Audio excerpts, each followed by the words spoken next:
Boa tarde, jovens. Vamos dar continuidade aqui à nossa situação, problema 2, que está relacionado à primeira, só que agora é um plano inclinado com atrito e sujeito à resistência do ar, que no caso nós vamos utilizar a parte de equações diferenciais aplicadas de primeira ordem na mecânica clássica, que é onde se situa esse tópico.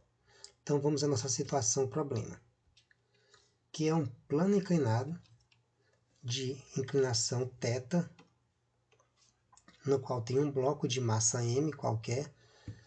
Primeira coisa que você deve se perguntar, quais são as forças que estão atuando sobre o bloco? No caso, a força normal, que é a força que o plano exerce no bloco, a força da gravidade, a força de resistência do ar e a força de atrito cinético, no caso, para cima.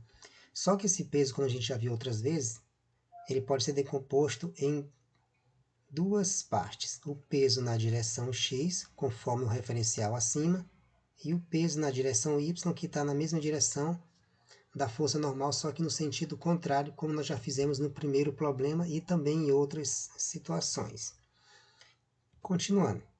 Para baixas velocidades e para corpos pequenos, podemos considerar a força de resistência do ar R como sendo proporcional à velocidade do corpo. Então, esse R é proporcional a V, mas veja que tem um sinal de menos nesse gama, que é a constante de proporcionalidade. Por quê? Porque a força de resistência ela é contrária à velocidade. Continuando, fazendo o produto dos meios, nós encontramos essa equação ou expressão 2, como queiram chamar. Onde esse gama, como eu falei, é uma constante de proporcionalidade. Só que ela depende do R e do V, que são as grandezas, no caso, relacionadas. Sabemos também que a força de atrito, que é a outra força que atua sobre o bloco, que a força de atrito cinético, no caso, é proporcional à força de reação normal, já que é a força de contato entre as superfícies, no caso, do bloco e do plano. Logo, utilizando o mesmo raciocínio da força de resistência do ar, a força de atrito cinético é proporcional à normal. E fazendo o produto dos meios, temos que a força de atrito cinético é igual a μ, que parece um U, vezes a normal, onde esse μ, C, é uma constante de proporcionalidade, que no caso é o coeficiente de atrito cinético entre as superfícies. Então não confundir força de atrito e coeficiente de atrito, são coisas distintas, estão relacionadas, mas não é a mesma coisa. Quem é a força resultante no caso, semelhante ao problema anterior? É a soma de todas as forças. No caso, a força resultante é o peso, que é a força da gravidade, a força de atrito cinético, a resistência do ar e a normal. As quatro forças somadas. Então vamos lá, primeira parte.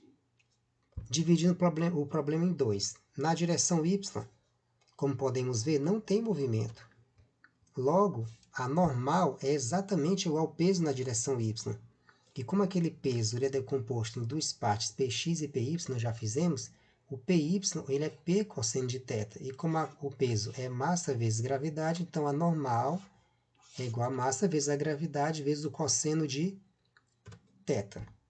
Analisando agora o problema na direção x, nós temos que a força resultante somente na direção x vai ser o peso na direção x, a força de atrito cinético e a resistência do ar, que não inclui a normal nesse caso, porque a normal ela é perpendicular ao plano de contato entre as superfícies. Então, no caso, substituindo a expressão 2 e 4 da força de resistência do ar e da força de atrito cinético nessa expressão 7, e lembrando que se o peso de y é P cosseno de θ, então, logicamente, o Px é o P seno de θ. Se o Px é P seno de θ, estamos só relembrando o que nós vimos antes, então nós vamos ter que, substituindo P por mg, que é a massa vezes a gravidade, então a força na direção x é a massa vezes a gravidade vezes o seno de θ, a força de atrito cinético é o coeficiente de atrito vezes a normal, e a resistência do ar, a constante de proporcionalidade gama vezes a velocidade na direção x, como nós já fizemos no slide anterior. Como a força resultante ela pode ser colocada em função do momento linear que nós fizemos também no problema anterior, No caso, a força é igual a dp dt, só que esse P não é o peso, é o momento linear. Então, é dpx dt. E repete todo o segundo membro. Mas nós sabemos também que o momento linear ele é igual a massa vezes a velocidade. No caso, a velocidade na direção x, que foi feito nessa expressão 10, da 9 para 10. Fez a substituição. Como a massa é constante, que a massa do bloco não vai mudar, colocada fora da derivada, como está aqui, de uma situação para outra. Então, fazendo aqui um desmembramento dos termos, temos que fica a massa vezes a derivada da velocidade, e o dt nós passamos por segundo membro. E jogando a massa por segundo membro e todo esse termo para o primeiro, ó, esse termo vem dividindo e a massa também vem dividindo o dt. É meramente uma organização aqui, continha básica. Preferi fazer passo a passo para não ter problema. Agora nós podemos fazer a integração. Integrar os dois termos. Ó, veja que essa equação 14 vem da equação 13, foi feita a integração. Eu apenas repeti o passo para ficar mais didático. Quais são os limites de integração? O tempo a gente começa geralmente a contar do zero, então está aqui zero, até um tempo t qualquer. A velocidade vai desde a velocidade inicial até a velocidade final, de acordo com as variáveis. Qual a técnica que eu vou utilizar? Vou utilizar a técnica da substituição. Todo esse termo aqui de baixo, na primeira integral, nós vamos chamar de u, por exemplo. Pode ser qualquer letra. Tá aí, o u é igual a todo esse termo. Agora faz-se a derivada de u, que dá du, e a derivada desse segundo termo, que está no segundo membro, essa primeira parte. Essa segunda dá zero, porque são constantes. Como aqui eu tenho um gama x e o gama é constante, então fica gama dx. O gama passando para o primeiro membro, ele vai dividindo. Então fica du dividido por gama, no caso menos gama. Então eu vou ter que o dx vai ser igual a menos du de gama, du sobre gama. Que no caso, nós vamos pegar esses dois termos e substituir na primeira integral. Aqui vai ser o u e aqui, esse termo de cima vai ser esse elemento aqui da derivada. Logo, eu estou repetindo toda a integral aqui novamente por uma questão de didática. A equação, a expressão original da integral não está feita substituição para ficar mais didático. Aqui nós vamos colocar o elemento da derivada e aqui o u que nós temos a substituição. Ó. Então veja que o dvx ficou menos du sobre gama e o de baixo, que é o termo da substituição u.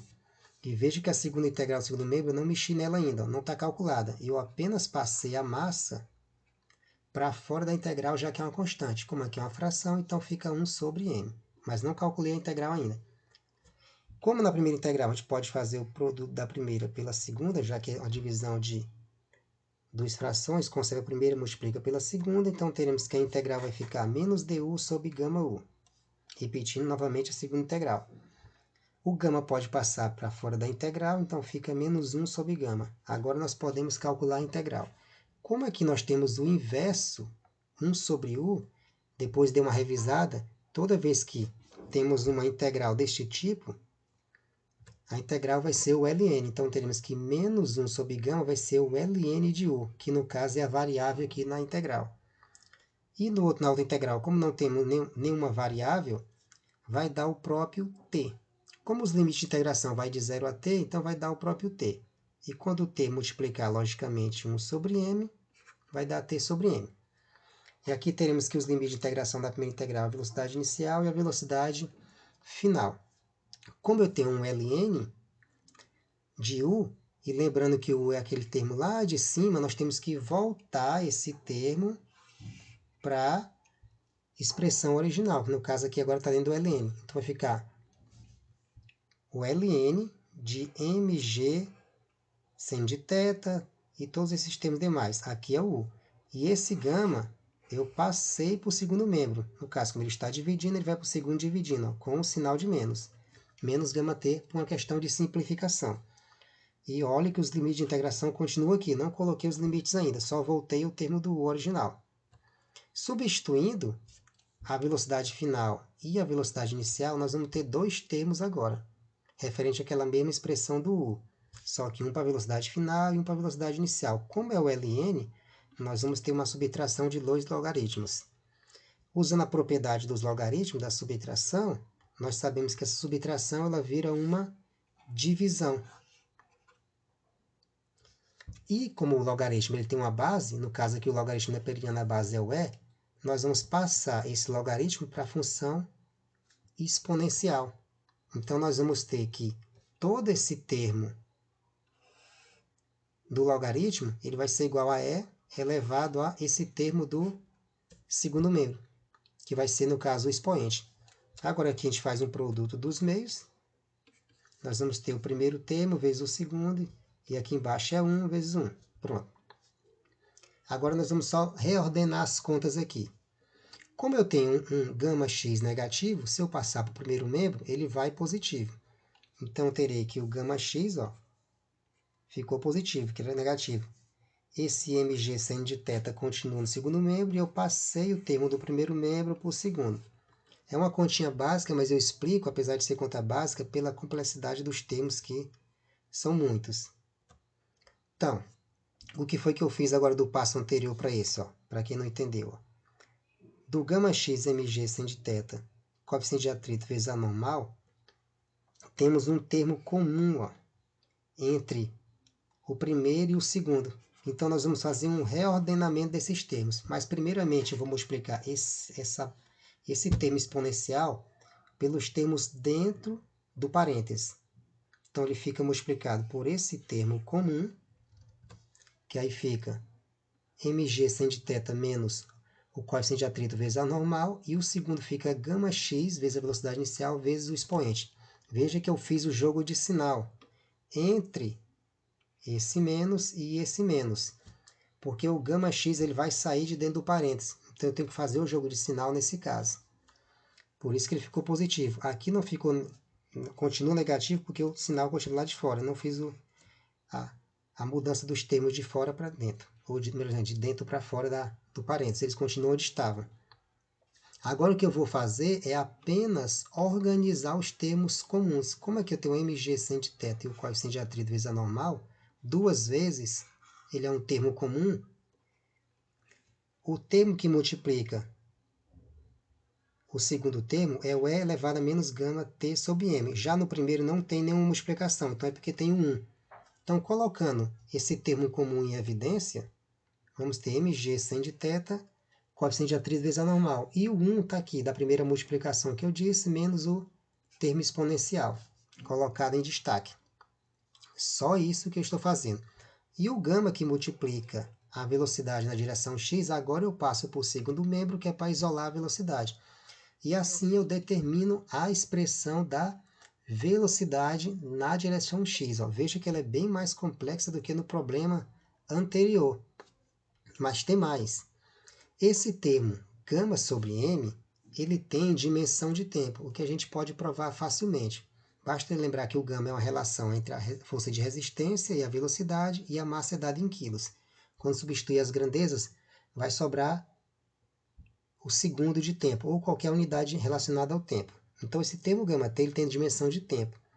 Então, vamos representar então pela letra tal. Por quê? Como eu já estou usando o t para tempo, vou usar o tal para tempo. E aplicar na equação acima. Então, onde tiver γt, substituir pelo tal. Então, nós teremos a mesma expressão anterior com essa única diferença. Vamos ter o tal no lugar do γt. Então, veja que o tal está embaixo na fração pela forma que eu fiz a substituição. Então, o que é que nós teremos? Agora podemos analisar essa expressão da velocidade para um tempo t muito maior que tal. Ou seja, esse tempo que já estava na expressão original com esse tal que eu coloquei agora, se o tempo for muito maior que ele, significa que essa velocidade ela vai para o limite. Então, o que significa aplicar o limite para um tempo infinito? De onde nós vamos obter? Agora eu vou colocar passo a passo, para ficar bem simplesinho, uma linguagem que eu mesmo estou colocando aqui. Vamos calcular a velocidade x para um tempo muito maior que tal. Estou colocando como se fosse uma expressão numérica. Então, no caso, significa dizer que essa expressão vai ser aplicada no limite para essa velocidade x dependente do tempo, para um tempo t tendendo ao infinito. Então, vamos pegar a expressão anterior, que é a da velocidade dependente do tempo. Aqui é toda a expressão anterior, substituída acima. Mas quando o tempo ele tende ao infinito, significa dizer que esse expoente da base E, do logaritmo neperiano, como esse expoente é negativo, ele vai para o denominador dividindo. Então, no denominador, um termo infinito, ele leva esses valores a quanto? A zero. Então, esse termo e esse termo eles vão dar zero. O que nos resta apenas essa primeira parte da equação. O que podemos concluir? Que a velocidade x para um tempo t muito maior que tal, ou para um tempo t infinito, força de expressão, quer dizer, um tempo muito grande, a velocidade, ou seja, como está cancelado aí os termos, ela vai ser gama 1 sobre gama mg sem de θ menos o coeficiente de atrito vezes a normal. O que, na verdade, isso é a velocidade limite. Essa velocidade limite ela é sempre atingida, porque a velocidade ela não vai aumentar infinitamente, porque ela é limitada pelas forças de resistência. Então, a partir de um certo tempo, o corpo ele passa a se mover em MRU, quer dizer, movimento retilíneo uniforme. E finalizamos o problema.